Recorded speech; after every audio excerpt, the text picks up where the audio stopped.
एक तरफ महागठबंधन में सीट बंटवारे को लेकर क्लेश चरम पर है, तो दूसरी ओर पार्टियों के अंदर भी कम घमासान नहीं है। टिकट कटने से नेताओं की नाराजगी खुलकर सामने आ रही है। कांग्रेस और आरजेडी दोनों ही पार्टियों में बगावत के सुर दिख रहे हैं। शरद यादव के बेटे और बेटी टिकट नहीं मिलने से नाराज हैं। शरद के बेटे शांतनु को आरजेडी से टिकट मिलने का आश्वासन मिला था, लेकिन उन्हें निराशा हाथ लगी है।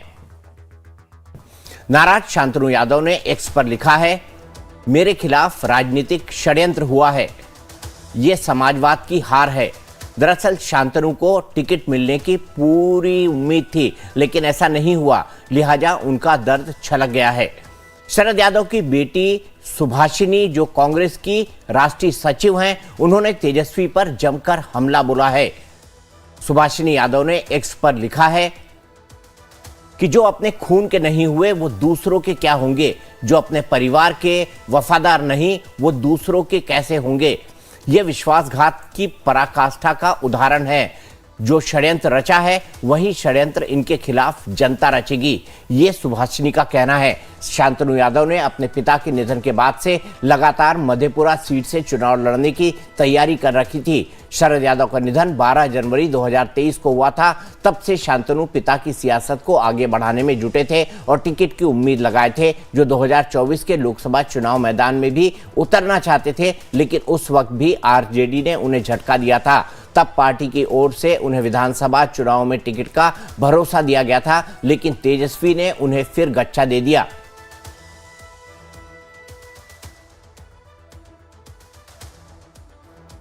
जब मेरे पिताजी अस्वस्थ हुए थे तो उन्होंने इच्छा जताई कि मेरा बेटे शांतनु हमारी विरासत को आगे बढ़ाएंगे। लोकसभा से पहले लालू जी और तेजस्वी जी बोले कि देखिए शांतनु, लोकसभा नहीं आप विधानसभा में तैयारी करिए। हमारा खुद से कभी मन नहीं था विधानसभा लड़ने का। हमारे लोगों ने हमको जो है काफी इसमें जो है बोला कि आप नहीं, आप लगिए और पूरी मजबूती से लगिए, आपको सदन में जाना बहुत जरूरी है। तो हम इसी के चलते जो है लोगों ने काफी जो है हमारी इसमें भूमिका, लोगों की बहुत ज्यादा भूमिका थी कि आप इस बार विधानसभा लड़िए। तो हम लोग फिर इस बार जब विधानसभा का सब चल रहा था तो इस दौरान हम गए। तो इस बार फिर दोबारा आखिरी में जो है हमको ना किसी का करके किसी और का दे दिया। तो फिर लोगों का था कि सर आप देखिए कि अब कैसे चलेगा, क्योंकि राजनीति में हम लोग झाल बजाने नहीं आए हैं। हमको भी जो अपने पिताजी का नाम आगे बढ़ाना है और पूरी मजबूती से बढ़ाना है। आप सब जानते हैं कि मेरे पिताजी ने हमेशा गरीबों की, पिछड़ों की, दलितों की आवाज पूरी बुलंदी से संसद में उठाई है। सड़क से संसद तक वो हमेशा जो है शेर की तरह धारते थे। तो हम लोग भी अब उनकी विरासत को आगे बढ़ाने के लिए और अब बैठते हैं हम लोग लोगों के साथ, जो भी अब निर्णय लिया जाएगा उस पर हम आप सब लोगों को बताएंगे। तो शांतनु यादव नाराज है। नवीन जी, वो कह रहे हैं कि मेरे पिताजी को जो वचन दिया गया था, और कुछ ट्वीट भी आए हैं, मैंने देखा है ट्वीट, एक विचारक है दिलीप मंडल, उन्होंने ट्वीट में लिखा है कि जो सहमति बनी थी लालू यादव और शरद यादव के बीच में अपने बच्चों को लेकर, उस सहमति का मैं भी गवाह हूं, लेकिन व्यक्तिगत बातों को मैं खोलना नहीं चाहता। तो क्या मेरे ख्याल से लालू यादव ने शरद यादव को, जब वो एक्सट्रीमली छोड़ के अलग हुए थे नीतीश कुमार को, तब उन्होंने, और एनडीए के कन्वीनर का पद उन्होंने छोड़ा था, तब उन्होंने कहा था कि मेरी बेटी को बेटे के राजनीति को, आरजेडी को आगे बढ़ाना होगा। तो आपको एक दिखाई दे रहा है क्या कोई नुकसान कर पाएंगे मधेपुरा और उसके आसपास के इलाके में शांतनु यादव आरजेडी का? देखिए, हमको तो नहीं लग रहा है कि अभी तत्काल में वो कोई नुकसान पहुंचा पाएंगे, क्योंकि देखिए उधर लालू यादव का जो हैं वहाँ पर काफ़ी वो कमिटेड हैं लालू प्रसाद के प्रति, और शांतनु जो हैं अपने पिता के विरासत की बात कर सकते हैं, लेकिन कोई उन्होंने बज क्रिएट नहीं किया है उस रीजन में। शरद यादव का ऑफकोर्स बहुत बड़ा प्रभाव था, फिर भी शरद यादव वहाँ से हार चुके हैं और मधेपुरा से लालू यादव भी हार चुके हैं, ये जान लीजिए। वहाँ का यादव का बिहेवियर जो है वो पढ़ा लिखा, वो दूसरे तरीके से वो वोट करते हैं लोग। लेकिन मेरा नहीं मानना है कि इस बार के इलेक्शन में शांतनु यादव कोई बहुत बड़ा इम्पैक्ट कर पाएंगे, क्योंकि एक रहता है ना कि पार्टी को लेकर जो चल रहा है और एक बज क्रिएट होता है उस व्यक्ति के आसपास में, जो पप्पू यादव ने किया था कि एक्टिवली इन्वॉल्व थे पूर्णिया और उस रीजन की राजनीति में। तो उस तरह का हम शांतनु को लेकर अभी आज के दिन में तो हमको नहीं लगता है कि कोई बहुत बड़ा डेंट वो कर पाएंगे। ठीक है, मैं इसको और पर्सपेक्टिव में समझने के लिए आऊंगा, क्योंकि शरद यादव भी एक कद्दावर नेता थे, उनके कद को नकारा नहीं जा सकता। सारिका पासवान जी, आरोप आपकी पार्टी पर यह लड़ रहा है कि विश्वासघात किया है और आखिरी में आपने चंद्रशेखर को टिकट दे दिया मधेपुरा से और आपने शांतनु यादव का नाम काट दिया उनको किए गए वादे के बावजूद। नहीं, देखिए दीपक जी, हर विधानसभा में हमारी अभी सबसे बड़ी जरूरत है कि उस विधानसभा को हम सीट को जीत करके आए, क्योंकि हमें सरकार बनानी है।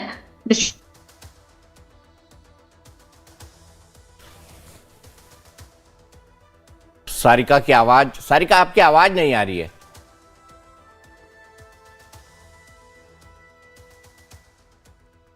ठीक है, मैं राहुल के पास चलता हूं, उसके बाद एक बार फिर सारिका के पास आऊंगा। सारिका के साथ कुछ तकनीकी दिक्कत का सामना करना पड़ रहा है। राहुल, शरद यादव के बेटे की ये बगावत क्या दिखाती है? क्या आरजेडी में क्या चल रहा है?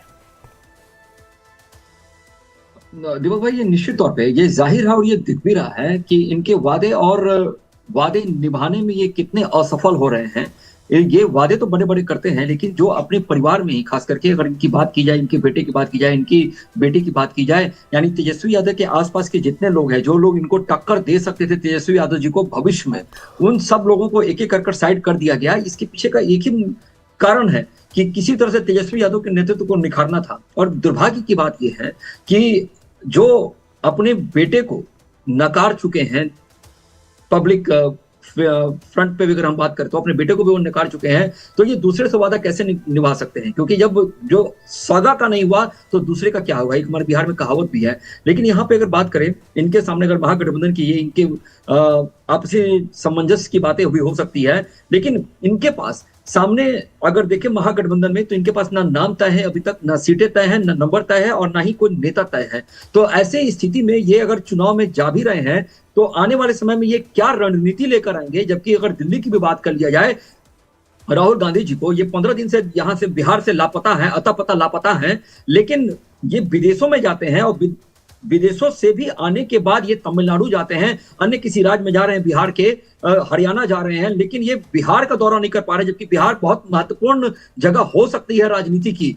अगर यहाँ पे अगर उनका ध्यान नहीं है तो इसका मतलब बिल्कुल स्पष्ट है कि एक है ना कि सब आपस में लड़ो लड़ो लड़ो लड़ो कटो मर जाओ, जो महाभारत में भी सिखाया गया था। इनके पास कोई सिद्धांत नहीं है, ये आपस में लड़ेंगे, आपस में ही कटेंगे और आपस में ही मर जाएंगे, और सब एक दूसरे को शहीद कहने लगेंगे आने वाले समय में। और फिर ये कहेंगे बाद में दीपक भाई कि फिर भाजपा ने वोट चोरी कर ली, ये फिर कहेंगे कि फिर भाजपा ने वोट चोरी कर ली, क्योंकि जब इनको सिंसियर होना चाहिए था तो ये सिंसियर नहीं है। ये दिखाता है कि कितना लड़क बुद्धि है इनके अंदर। अगर देखा जाए 55 वर्ष की उम्र में भी अगर राहुल गांधी जी को ये समझ में नहीं आया कि राजनीति का असली स्तंभ क्या है, तो इसका मतलब ये लकड़पन बचपना के अलावा ये कुछ भी नहीं है। और जहां तक हमारे नेताओं का सवाल उठता है, अगर अपने कैडर को संभालने के लिए कोई अगर किसी प्रकार की अगर कोई प्रतिक्रिया देता है, वोट देता है, तो वो मतभेद नहीं है। मैं बार बार इस चीज को कहता हूं कि वो मतभेद नहीं है, वो बस एक सामान्य सा व्यवहार है जो हर नेता अपने वोट को लेकर, अपने कैडर को लेकर बातें करते हैं। ठीक है नवीन उपाध्याय जी, राहुल का पर्सपेक्टिव यह है कि इसलिए क्योंकि माफ कीजिएगा, तेजस्वी यादव के सामने कोई और नेता पुत्र खड़ा ना हो, या कोई और व्यक्ति जो थोड़ा पॉपुलर हो सके या पॉपुलर होने की संभावना हो, या जिसका चेहरा मोहरा और जिसके परिवार का नाम लोग जाने, ऐसे किसी भी व्यक्ति पर तेजस्वी यादव किसी भी तरह की तरजीह नहीं देना चाहते। इसीलिए उन्होंने जो शरद यादव के बेटे हैं उनका टिकट शांतनु यादव का काट दिया। आपको लगता है ऐसा ही हुआ होगा? देखिए, नॉट इंटायरली कि यही फैक्टर होगा, क्योंकि वो इतने बड़े लीडर नहीं है। शांतनु उस तरह के लीडर नहीं है जिस तरह पप्पू यादव और कन्हैया थे, जिनसे थ्रेट था आपको तेजस्वी को। लेकिन ये फैक्टर हो सकता है कि आने वाले दिनों में दूसरे यादव को क्यों हम सामने लाएं, और स्पेशली एक ऐसे एरिया से जहां पर यादवों का बाहुल्य है। ये एक फैक्टर हो सकता है। अभी पास में आपने देखा है ना कि जिस तरीके से कन्हैया और पप्पू यादव को दरकिनार करने की कोशिश की गई 2020 में, और उसके बाद भी कभी वो लोग आरजेडी के नेतृत्व से कभी उनका संबंध अच्छा नहीं रहा। 2024 में तो आरजेडी ने उनके खिलाफ खुलकर न केवल कैंडिडेट उतारा, तेजस्वी ने कैंप किया मधेपुरा जाकर। ने कहा कि आप किसी को, हम अपने कैंडिडेट के बारे में कहा कि अगर इसको नहीं वोट देना है तो दूसरे को वोट दीजिए, लेकिन उसको पप्पू यादव को वोट नहीं दीजिए। ये फैक्टर हो सकता है, इसको हम रूल आउट नहीं कर सकते हैं। ये पार्टी के अंदर ये हमेशा रहा है। लालू यादव में भी था ये कि किसी यादव को, दूसरे यादव के नेता को सामने नहीं आने दिए वो। और मैं आपसे ये विषय तो हम डिस्कस कर ही रहे हैं, लेकिन जो कैंपेन कांग्रेस पार्टी और आरजेडी ने की थी, मैं चाहता हूं कि आरजेडी के नेता को जोड़ लिया जाए ताकि उनका भी व्यू उनसे ले लें। जो 16 दिन की कैंपेन थी जिसमें वोट चोर गद्दी छोड़ और वोटर अधिकार यात्रा निकाली गई थी, मेरे ख्याल से मतलब गायब हो गई है, गायब हो गई, बिल्कुल गायब हो और गई जबकि है। देखिए और दीपक जी, एसआईआर का जो पूरा इतना नैरेटिव बनाया गया, एक इशू बनाया गया कि वोट काटे जा रहे हैं, वोट काटे जा रहे हैं, वो इशू भी गायब है। यहां तक कि आप लोग जाके शिकायतें नहीं दे पाए कि भाई इनके वोट जोड़े जाएं या इनका वोट कट गया है या इनका वोट कटना चाहिए, इनका वोट है। आप लोग तमाम पॉलिटिकल पार्टी ये शिकायतें जो देनी थी अभी भी 15 तारीख तक दी जा सकती हैं, लेकिन कोई पॉलिटिकल पार्टी ऐसा नहीं कर रही है। ऐसा क्यों हुआ नवीन भाई, ये समझाइए। देखिए ये तो समझ में, ये हमारे लिए भी, हम लोगों ने कितने घंटे इस पर डिस्कस किए होंगे, बिल्कुल किया है, और बिल्कुल कितने किया है। आर्टिकल हम लोगों ने लिखे हैं, लेकिन ये देखिए समझ में नहीं आ रहा है कि राहुल गांधी ने कहा कि हाइड्रोजन बॉम्ब ला रहे हैं, और हम ये सोच रहे थे कि वो हाइड्रोजन बॉम्ब उनका कोइंसाइड करेगा बिहार के इलेक्शन के आसपास ताकि उसका इम्पैक्ट पड़े। लेकिन हाइड्रोजन बॉम्ब की बात छोड़िए, वो कंप्लीटली इस इशू को ही अबंडन कर दिए। अगर उनके पास कोई दूसरा बहुत बड़ा इशू रहता तो हम लोग मान सकते थे कि चलिए एक क्लिंचर इशू मिल गया। ये शो करता है कि समवेयर आई थिंक जिस तरह का प्लानिंग होना चाहिए, इसमें आरजेडी को हम गलती नहीं करते हैं। आरजेडी के नेतृत्व जो था वो वोट चोरी यात्रा में केवल वोट चोरी पर फोकस करने के खिलाफ था। ये थ्रू आउट ये कांग्रेस की प्लानिंग थी, और मेरा मानना है कि कांग्रेस की प्लानिंग जो थी उस स्टेज पर टोटली गलत थी। कई बार कांग्रेस के नेतृत्व ने इस तरह की चीज़ें की है, और ये आज जो बिहार में जो हो रहा है इसमें आई थिंक अगर तेजस्वी का ये है रिजिड है कि अधिक नंबर ऑफ सीट लड़ें, ये तेजस्वी आरजेडी की गलती है। लेकिन जहां तक प्लानिंग के स्टेज का सवाल है, थ्रू आउट कंपेनिंग से और पिछले एक महीने में, उसमें कांग्रेस के नेतृत्व ने काफी लेट डाउन किया है इस महागठबंधन को, काफी लेट डाउन किया है कांग्रेस के नेतृत्व ने। और कांग्रेस के अंदर की जो दिक्कत है वो अब सतह पर भी आ रही है। मैं चाहूंगा कि कांग्रेस के नेता भी हमारे साथ जुड़ जाएं जो प्रवक्ता के तौर पर जुड़े हुए थे। आरजेडी के अलावा कांग्रेस में भी खुलकर बगावत देखने को मिल रही है। कांग्रेस के भीतर टिकट बेचने के आरोप लग रहे हैं। कांग्रेस के विधायक छत्रपति यादव ने कांग्रेस के बिहार प्रभारी कृष्णा अल्लावरू और प्रदेश अध्यक्ष राजेश राम के खिलाफ मोर्चा खोल दिया है। उन्होंने कहा कि राहुल गांधी कृष्णा अल्लावरू को हटाए, नहीं तो कांग्रेस खत्म हो जाएगी। कांग्रेस के विधायक छत्रपति यादव ने लाइव टाइम से बात की है, सुनिए उन्होंने क्या कुछ कहा। हमारे साथ कांग्रेस के विधायक हैं छत्रपति यादव जी। छत्रपति यादव जी, आज ये जो बैठक हुई इसका मकसद क्या वाकई में जो कांग्रेस में हो रहा है, आप लोगों के साथ कौन लोग धोखा कर रहे हैं? देखिए, आज का मकसद इसलिए हुआ कि कांग्रेस कार्यकर्ता बहुत सहनशील होते हैं, लेकिन जब एक सत्य आज हार गई है। छत्रपति यादव एकमात्र यादव विधायक थे जिनको पार्टी को प्रोटेक्शन करना चाहिए था। पार्टी के तमाम कथित नेताओं मिलकर के जो है मुझको हरास इसलिए किया गया कि आम कार्यकर्ता को भय हो कि छत्रपति यादव टिकट कट गया है, वो अच्छा काम नहीं किया। छत्रपति जी, आप तो सिटिंग कैंडिडेट थे, आपका टिकट क्यों काट दिया गया? उस साजिश में काटे जो मेरे साथ बेलदौर से हार गए। हारने वाले व्यक्ति को वहाँ प्रेजेंट किया गया, और दिल्ली के जुगाड़ तंत्र का साजिश कर रहा है पार्टी के अंदर, कौन साजिश कर रहा है? अल्लाह जी, जो जेएनयू प्रोडक्ट लोग नेता लोग हैं उनकी एक सिंडिकेट वहाँ है। राहुल गांधी ठगने काम करते हैं, डाटाबेस काम करते हैं, और पटना में आकर के टेबल पॉलिटिक्स कर करके और एक विधानसभा में 20 कैंडिडेट को दौड़वाया गया। टिकट तो किसी को मिलेगा। क्या टिकट का खरीद फरोख्त भी हो रहा है? निश्चित, पैसा से लिए जा रहे हैं। निश्चित। उसमें राजेश राम को धमकाया गया, उससे अच्छी बात कहवाया गया। शकील खान को धमकाया गया, पद हटा देंगे। उधर से अल्लावरू के साथ हो गए, वो अल्लावरू ने सारा खेल किया, और उसमें कुछ तथाकथित नेता भी इन्वॉल्व थे। क्या फैसला लिया आपने? क्या पार्टी छोड़ेंगे आप? नहीं, पार्टी में रहेंगे और अपनी आवाज को राहुल गांधी तक पहुंचाएंगे। राहुल गांधी के हाथों को मजबूत करना है। ये जितने अली बाबा 40 और इसकी पर्दाफाश किया जाएगा। अल्लावरू क्यों कर रहे हैं, राजेश राम क्यों कर रहे हैं इस तरह से? राजेश राम को इन्होंने पहले दबाया, अपने ओपिनियन में लिया और समझाया जो 5 साल में तुम पैसा नहीं कमा सकते हो, तुम 1 साल इतना पैसा कमा लोगे। सारे पैसा, पूरा पैसे का खेल चल रहा है सीट बंटवारे में। उम्मीदवारों बार रूम खोल करके जो पैसा का बलात्कार किया गया, कांग्रेस पार्टी के पैसा का दुरुपयोग किया गया। बहुत गंभीर आरोप लगा रहे हैं आप। नहीं, सही, आप प्रभारी हैं, प्रदेश कांग्रेस कमेटी में रेस्ट रूम बना हुआ है, आप वहाँ रहते। आप यहाँ मोड़िया होटल में बैठ करके कार्यकर्ता को किनारे कर दिया। आपने ऊपर में बात की हाईकमान से? मैंने कहा है हाईकमान को, इसको चुनाव पहले ही बोला है। और इन्होंने जो टेलीफोन भी बात कार्यकर्ता से नहीं करते थे कि अल्लावरू जी आकर के कांग्रेस को ध्वस्त कर दिए, अब महागठबंधन सपना चकनाचूर कर। अगर ये लोग कोई कार्रवाई नहीं करते अल्लावरू और राजेश राम पर, तो क्या करेंगे आप? क्या करेंगे? राहुल गांधी समझाएंगे, राहुल गांधी समझेंगे। वो देश में बैकवर्ड की बात कर रहे हैं, दलित की बात कर रहे हैं, दलित को अध्यक्ष बनाए। कहाँ चला गया दलित प्रेम?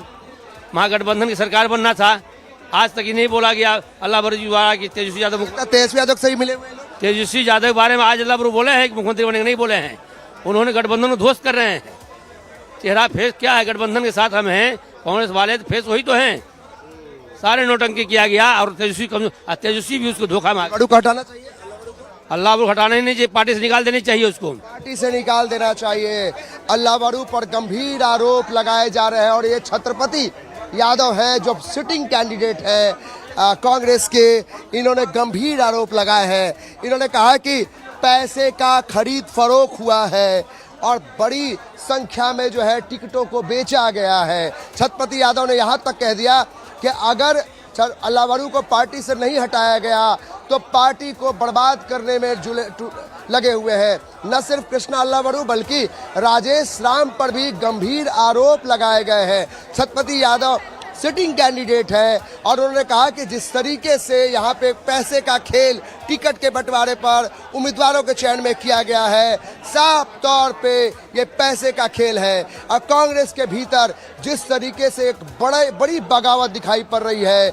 हम बात कर रहे थे छत्रपति यादव से जो सिटिंग कैंडिडेट है कांग्रेस के, उनका टिकट काट दिया गया और उन्होंने साफ तौर पे कहा कि हम एकमात्र यादव कैंडिडेट थे, हमारा टिकट इसलिए काट दिया गया क्योंकि करोड़ों रुपए में टिकट का डील हुआ। और कृष्णा अल्लाह बरू जो बिहार के प्रभारी हैं कांग्रेस के, उन पर सीधा गंभीर आरोप कि वो कांग्रेस को कमजोर करना चाहते हैं, तेजस्वी यादव के साथ डील कर लिया है और पैसे का खेल चल रहा है। तो गंभीर आरोप कांग्रेस की तरफ से और कांग्रेस के एक बड़े नेता ने आरोप लगाए हैं कृष्णा अल्लाह बरू और राजेश राम प्रदेश अध्यक्ष पर कि इन्होंने पैसे लेकर एक टिकट और उम्मीदवारों का बड़ा खेल किया है। कैमरा पर्सन नीलमणि के साथ अमित कुमार सिंह, लाइव टाइम्स, पटना। तो इसी पर बात करने के लिए मेरे साथ खास मेहमान जुड़े हुए हैं। नवीन उपाध्याय जी हैं मेरे साथ और मेरे साथ राहुल आनंद जी हैं, भारतीय जनता पार्टी के प्रवक्ता हैं। मैं आपसे समझना चाहूंगा नवीन उपाध्याय जी, ये आरोप कोई नए तो नहीं है। कांग्रेस में हर चुनाव से पहले टिकट बिका है, टिकट बटा है और टिकट बांटने में अनियमितताएं हुई हैं, इसके बहुत सारे आरोप लगते हैं। लेकिन इस बार निशाना सीधे कृष्णा अल्लाह बरू पे साधा जा रहा है, जिस पर राहुल गांधी बहुत जरूरत से ज्यादा भरोसा करते हैं और वो इकलौते पेड, मतलब जिनको तनख्वाह दी जाती है, ऐसे कार्यकर्ता हैं कांग्रेस पार्टी के। देखिए, आपने जैसा कहा कि हर इलेक्शन में ये सब होते रहता है और जब भी टिकट डिस्ट्रीब्यूशन होता है कुछ लोग जो नाराज रहते हैं वो आरोप लगाते हैं। उनके टारगेट ऐसे लोग होते हैं जिन्होंने उनके साथ दुर्व्यवहार किया हो, चाहे वो उनकी बात नहीं सुनी हो। तो मेरा देखिए, और चूंकि कृष्णा अल्लाह बरू ये बाहर के हैं, बिहार से इनका कभी संबंध रहा नहीं और समवेयर आई थिंक वो बिहार की जो कांग्रेस के जो नेतृत्व है और कांग्रेस के जो लीडर हैं, जिस तरह का उनको सामंजस्य बना के चलना चाहिए था वो चल नहीं पाए हैं। और इसका नतीजा ये है कि वो भी एक सेंटर ऑफ कंट्रोवर्सी में आ गए हैं। जिसको टिकट नहीं मिल रहा है, चाहे जो एस्पिरेंट है वो उनको टारगेट कर रहा है। लेकिन मेरा मानना है कि देखिए, ये जो पैसे लेकर टिकट देने की बात है, अगर आप रिसर्च कीजिएगा तो टिकट बेचने का सवाल नहीं रहता है। लेकिन टिकट देने के क्रम में हर इलेक्शन में हम देखते हैं कि किसी न किसी लेवल पर हर पार्टी के लोग कभी किसी इसको दिया पैसा, उसको दिया, मनी एक बहुत बड़ा फैक्टर हो जाता है। दुर्भाग्य से इस बार जो कांग्रेस में केवल मनी का सवाल नहीं है, इस बार कांग्रेस में टिकट के जो कांग्रेस ने सीट अनाउंस किया है उसको लेकर कांग्रेस में एकदम ऑल आउट वार की स्थिति आ गई है। ठीक है, और ये पार्टी के लिए काफी डिट्रीमेंटल। सीधे चलते हैं अजय पासवान जी के पास। अजय पासवान जी कांग्रेस के प्रवक्ता हैं। अजय पासवान जी, ये छत्रपति यादव ने क्या बोल दिया, आपने तो सुना होगा ना। छत्रपति यादव कह रहे हैं कि कृष्णा अल्लाह बरू ने राजेश राम को दबाया, उनको पहले धमकाया, फिर उसके बाद तमाम टिकट बेच दिए और कृष्णा अल्लाह बरू को कांग्रेस को तुरंत पार्टी से निकालना चाहिए। क्या कहेंगे आपके इस बगावती तेवर जो छत्रपति यादव ने दिखाए हैं उस पर? देखिए, उन्होंने जो कहा है उनका फ्रस्ट्रेशन केवल व्यक्तिगत था। चुनाव में टिकट काटने के बाद कई प्रत्याशी इस तरह की वास्ता करते हैं जो कि पार्टी हित के लिए बढ़िया मीडिया पे भी जो आरोप लगता है वो हम लोग देखिए, इस तरह के आरोप लगाने से पार्टी के जो भी बड़े नेता जो है या पार्टी टिकट करता है उससे बचने से पार्टी ने सम्मान दिया, पार्टी ने उन्हें टिकट किया, चुनाव परिणाम उनके पक्ष में आया, वो काफी विधायक थे तरीके से परिस्थितियां उनके पार्टी जय पासवान जी, आपने जो बोला है मुझे बहुत कम समझ आया है, लेकिन मैं आपकी बात को मान लेता हूं कि आपने ऐसा ही कुछ कहा होगा जिसमें पार्टी को डिफेंड किया होगा। पहला काम करिए अजय पासवान जी, जैसी पार्टी की स्थिति है वैसे अपने वाईफाई की मत बनाइए, इस वाईफाई को मजबूत करिए, इसका कोई अच्छा कनेक्शन लीजिए ताकि कांग्रेस पार्टी की तरह आपकी कनेक्टिविटी में जो है दिक्कत ना पैदा हो। लेकिन राहुल, मैं जानना चाहूंगा कि कांग्रेस में यह संघर्ष क्यों, और यह संघर्ष ज्यादातर जो है महागठबंधन में देखने को मिल रहा है। इस तरह के आरोप भारतीय जनता पार्टी में तो परंपरागत तौर पर नहीं लगते हैं, एनडीए में भारतीय जनता पार्टी के तहत नहीं लगते हैं, लेकिन कांग्रेस में क्या ऑल आउट बिखराव आपको देखने को मिल रहा है इस चुनाव के अंदर? निश्चित तौर पे ये मैं आपके चैनल के माध्यम से ये बात तो जरूर कहना चाह रहा हूं कि ये मिलने के लिए मिले हैं कि दूर होने के लिए मिले हैं, ये तो आपको इनकी प्रतिक्रिया से पता चल गया। और ये जो क्रिया चल रही है पूरे टिकट को लेकर, इसमें कहीं कोई दो मत नहीं है कि इनके अंदर कितनी खटासें हैं। लेकिन सवाल उठता है कि क्या सच में जो ये लोग राजनीति करते हैं, जो भ्रम फैलाकर जो राजनीति करने का जो प्रयास करते हैं, क्या उसमें वो सफल हो पा रहे हैं? इनके साथ सबसे बड़ी समस्या ये होती है कि जब भी कभी चुनाव आता है, या देश का है या राज्य का है, तो उस समय इनकी जो स्थिति होती है वो हिट एंड रन वाली हो जाती है। वो या तो चुनाव आयोग को घेर लेंगे, या तो फिर ईवीएम को घेरेंगे, या फिर मोदी जी को घेरने का प्रयास करेंगे, और सब में ये हिट करके रन करने के कगार में ज्यादा रहते हैं। बिहार में भी यही देखने को मिला है। कांग्रेस की जो स्थिति है वो अगर देखा जाए तो जनता तक के बीच में पहुंचने की नहीं रही है। और ये बाबा भीमराव अंबेडकर की संविधान को तो कहते हैं मानने के लिए, लेकिन बाबा भीमराव अंबेडकर ने जो एक महत्वपूर्ण बात कही थी कि राजा का बेटा राजा नहीं बनेगा, राजा वही बनेगा जो राज्य करने योग्य होगा, वो ऐसी योग्यता नहीं लेकर आ पा रहे हैं राहुल गांधी जी। माफ कीजिएगा, ये मेरा व्यक्तिगत रूप से है ये, लेकिन ऐसी योग्यता लेकर वो नहीं आ पा रहे हैं। आप देखिए कि अगर कोई देश का शैडो प्रधानमंत्री हो, देश का नेता प्रतिपक्ष हो, वो बातें क्या करता है? अगर देखा जाए पिछले 10 साल में, तो उनकी भाषा में एक ही बातें हैं, अंबानी अडानी, वोट चोर, देश में या बिहार में या कहीं भी आप स्वतंत्रता के साथ नहीं घूम सकते हैं, मुसलमानों को दबाया जाता है। ये 5-6 चीजें हैं जिसके पीछे उनकी पूरी राजनीति है। लेकिन ये भ्रम फैलाने में कभी सक्सेसफुल हो जाते हैं, तभी जाके इनको आज 99 सीटें भी मिल गई है। ये जनता भी इस चीज को स्वीकार करती है कि कहीं ना कहीं गलती इस तरह की हुई है। लेकिन अगर देखा जाए, ये आंखों पे पट्टी बांधकर एक जो ग्लैमर वर्ल्ड में जीने का जो प्रयास करते हैं, उसी का नतीजा है कि आज बिहार में भी इनका बिखराव नजर आ रहा है। और हमारे संगठन, जो अनुशासन की बात की जाती है, जो अनुशासित लोग हैं, वो सारे लोग संगठन में रहकर एक दूसरे की बातों को करते हैं, सुनते हैं, समझते हैं और क्या है इस पे बातें करते हैं। हमारे लिए महत्वपूर्ण ये नहीं होता है कि बातें क्या चल रही हैं, हमारे लिए महत्वपूर्ण ये होता है कि सरकार कैसे बनेगी। हम जनता के बीच में, जनता से कनेक्ट होकर 1 to 1 कर आज निश्चित रूप से अगर आज बात करें, आज का दिन भी बहुत महत्वपूर्ण है। मैं आपके चैनल के माध्यम से आपको और आपके तमाम दर्शकों को धनतेरस और दीपावली की शुभकामनाएं देता हूं। लेकिन आज भी अगर देखा जाए बिहार के अंदर, तो अमित शाह जी ने छपरा के पास जो आज रैली की है, उसमें भी अगर देखा जाए तो जगमगाता और चमचमाता जो भीड़ नजर आ रहा था, वो दीपावली की रोशनी में दिए में तेल डालने के बराबर है। कि आने वाले समय में जनता भी जानती है कि जो बिहार में विकास करेगा और बिहार को विकसित राज्य में सम्मिलित करेगा, उनके साथ जनता रहेगी, ना कि ये लड़ने मरने वाले के बीच में फंसेगी। ठीक है, यहीं पर रुकते हैं राहुल। और मेरे साथ कौन कौन जुड़ा हुआ है? अजय भाई प्लीज अपना वाईफाई ठीक करवाइएगा, मेरी रिक्वेस्ट है आपसे, है ना। और आप सबको, अजय भाई आपको, राहुल जी आपको, नवीन जी आपको और मेरे तमाम दर्शकों को धनतेरस की बहुत बहुत बधाई और शुभकामनाएं। माँ लक्ष्मी, माँ सरस्वती, गणेश जी, भगवान शिव, भगवान विष्णु और सभी भगवान आप पर कृपा करें, आप पर अच्छा सेहत बरसाएं, आप पर खूब धन बरसाएं, यही मैं कामना करता हूं। आज के लिए हमारी इस खास पेशकश लाइव इलेक्शन स्पेशल में इतना ही, लेकिन खबरों का सिलसिला लाइव टाइम्स पर लगातार जारी है।